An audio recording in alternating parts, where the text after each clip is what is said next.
Hello everyone, welcome to the YouTube channel of Valgroindialtd, your deburring and finishing solution. Today, let me introduce you one of the deburring and finishing series VBS 24.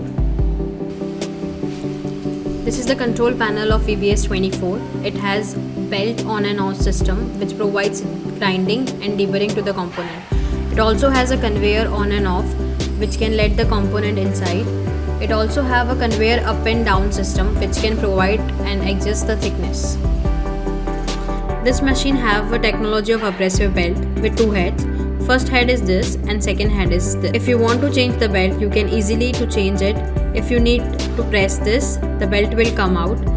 Just need to take it out and do all the arrangements of the belt you require. After that, you put back and you just need to pull. It can be done easily.